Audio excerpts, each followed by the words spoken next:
Hey everybody, welcome to the SkyLounge here to discuss some Vegas Golden Knights action as we are just a couple of weeks away from hockey coming back. And for the Vegas Golden Knights, October 4th is going to be the official start to the season, facing the Philadelphia Flyers for the first game of the season at home. More than likely, I am going to be there. Season tickets now, so that's going to be fucking awesome. But you know what? Let's take a look at the upcoming season. I know this weekend the Vegas Golden Knights are going to have the rookie minicamp or rookie camp facing other teams in the NHL, other young prospect teams in the NHL. Can't wait. I'm going to try to go if I can. Definitely something to look out for because, you know, prospects can make it into the starting lineup eventually, maybe later down the year. So good to take a look at them, see what they have, see what they provide. But let's get to it. Let's talk about the Vegas Golden Knights, starting with the lines. I think it's really important to understand the lines and what they have, what they can provide moving forward. So for me, now guys, remember I'm still I still consider myself a hockey noob, and these are all just my opinions. All right, I swear to God, I gotta fucking asterisk that shit everywhere now, right? Remember, guys, everything's my opinion. Please don't blast me for, you know, opinions that are somehow seen as facts, which is stupid. But that's neither here nor there. Let's talk about the Vegas Golden Knights line. First line, I think it just goes without saying. Marchessault, Karlsson, Smith, most productive line in the NHL last season. Karlsson had an unbelievable goal tally at 43 last season. Marchessault with the highest point, being the highest point getter in the Vegas Golden Knights lineup. And so I think the first line is going to continue to be productive. I think they're going to continue to carry form. And I understand that, yes, there is going to be a little bit of regression compared to last season. And, of course, there is going to be. And I'll talk about that overall for the club and team overall. But I think this line, they understand each other very well. Even during the final against Washington, when they weren't finding their, footing, they were still able to crunch out some goals or some points or whatever the case may be. They were still able to churn out some results. So I have confidence in that first line. Now, the second line is where this is all down to opinion for me, right?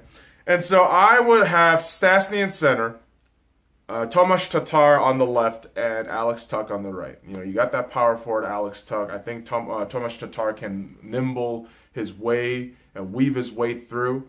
And, Stastny, I think I've seen him, playing for Winnipeg. Of course, he wasn't really, on the ice, mentally fucking there. But, you've seen him throughout the entirety of the season. You've seen what he's able to do with that Winnipeg Jets team, who is very talented. And I also say Vegas has some young talents, too. I mean, Tomas Tatar may not have had a world-breaking season for the amount of draft picks he was traded for, but I think maybe you put him in a line with Alex Tuch without, my guy Neil here, who, goes to Calgary, so now Tomas Tatar and Alex Tuch I think those two have to carry more responsibilities with Perron and Neil gone. So that would be an interesting second line to see. For me, the third line would have to come down to Eakin on the left, Haula on the center, and Lindberg on the right. And I think Lindberg, if healthy, can provide that pace. He can provide just kind of that. He opens space. Every time I've seen him play, he just opens up that space, creates the space going down. And Haula in that second line last season was fantastic. He played with Perron and Neil. I think Eakin and Lindberg can still provide as good of a production for Haula for him to produce points for. Eakin, played the center, yes, but I think Eakin has the pace, he has the quickness, he has the discipline to play the wing too. And again, this is just all coming from my head. And the fourth line, and this is curious, because this fourth line, I want to have this as a wrecking crew fourth line.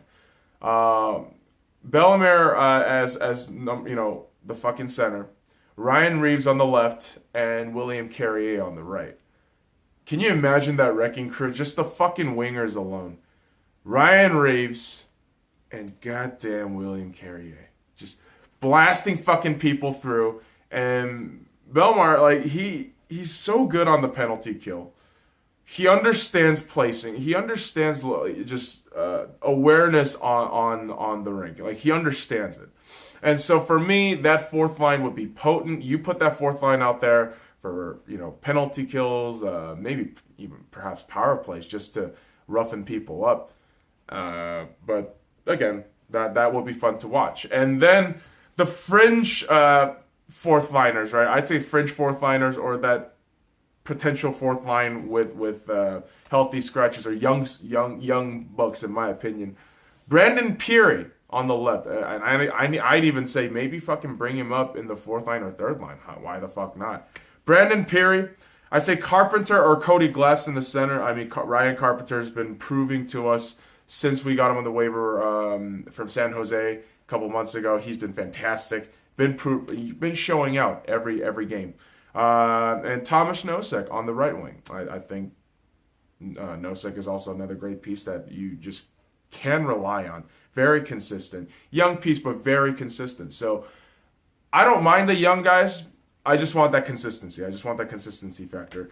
And let's talk about the blue line. And the whole thing with the blue line right now is, I know Nate, and I haven't included Nate Schmidt on here because he's going to be banned for 20 games, nearly a quarter of the season, for PED violation, right? Performance enhancement drug violation.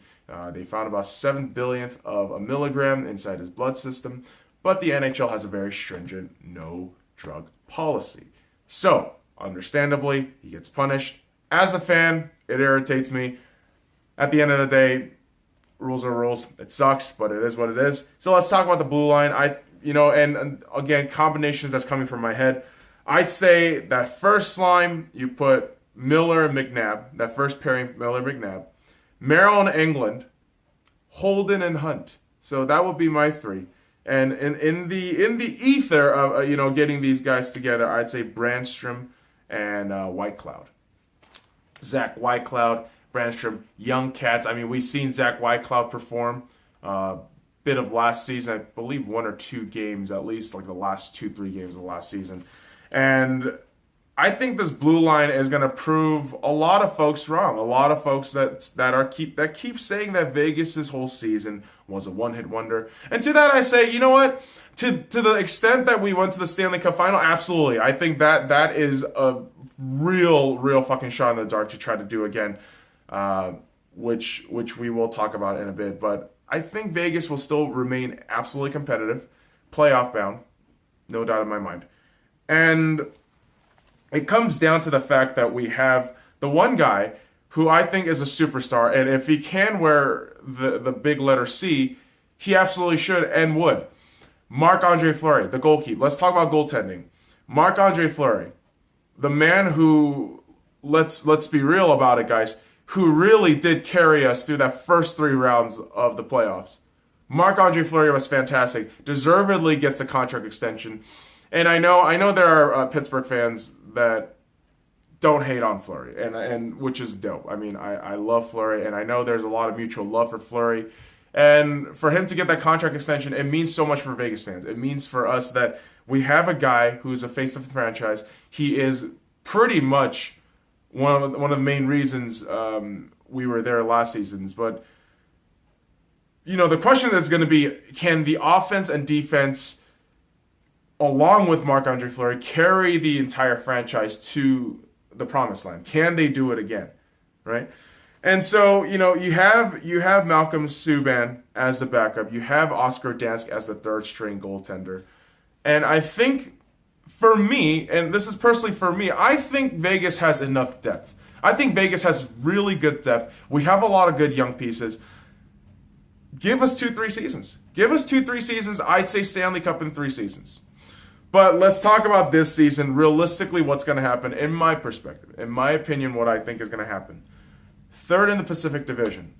I'd say 100 points or just under 100 points. Maybe 98 to 105 points. I'd say Vegas gets that. I honestly think first round elimination, 5 or 6 games. We're going to face a very strong team, in my opinion, whoever comes out. If we're third in the Pacific, we're most likely facing a wild card or a fucking second fucking in the Pacific. And to the second Pacific team or whomever, like I think they're going to be very difficult for Vegas. I think it's going to be a battle of attrition down the line. You've seen it in the Stanley Cup final, and I know last season they had that whole momentum of carrying Vegas, the whole city.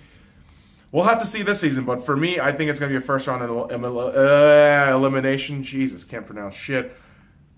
And this is another bold prediction I'm going to make. A couple of these right here. William Karlsson will score 40-plus goals. I think he's going to score possibly 45. I'm going to say 40 to 45. I think William Karlsson's going to score 40 to 45 goals. I think Jonathan Marchessault will have more points than last season. I'd say 80 to 90 points.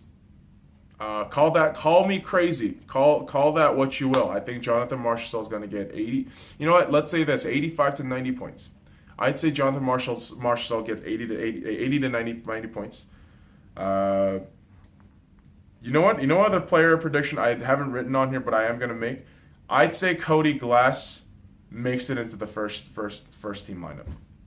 I think Cody Glass is going to make it into first team lineup. I think he has the skills. I think he has the awareness and the IQ to play. I would love to see him play. And other thing really with him is, I mean, I'm gonna more than likely try to go to City of National Arena, Vegas's official practice facility tomorrow, if they are playing tomorrow indeed, and try to watch these young guys play. But I think Cody Glass can definitely make it into the first lineup. Not first line lineup, but definitely into the first team. And last player prediction that I definitely want to make: Marc-Andre Fleury will be a top 5 goaltender in the league. Period. I think he'll have an outstanding save record. I think maybe 935. I'd say overall season 935 if he can play for, a good number of games. If he can play majority of the games this season and stay healthy. And remember, boys and girls, he had that concussion issue last season, so he was out for at least 2 months. After that Detroit game, he came back for Pittsburgh. He came back, I believe, in the Carolina or Pittsburgh game, whichever one of those in December. But I'd say Marc-Andre Fleury is going to have a winning season. I'd say he's going to be a top 5 goaltender. Perhaps if as in a conversation, maybe there by January. I don't know. Maybe by All-Star break we'll have to see what happens by then. Hopefully he stays healthy. And wild card guess. And why did I say wild card guess? This is one of those predictions that we don't know if it's going to happen. This is not even substantiated on rumors or any of this shit. But here it goes. I'd say by All-Star break, Erik Karlsson will be a Vegas Golden Knight. I think by the All-Star break 2019, Erik Karlsson of the Ottawa Senators will be wearing the Vegas Golden Knights fucking sweater. Bold prediction. If you guys like this shit, click on the links in the description below and follow me at the SCY Lounge. Comment and subscribe for more daily content. Now fuck off.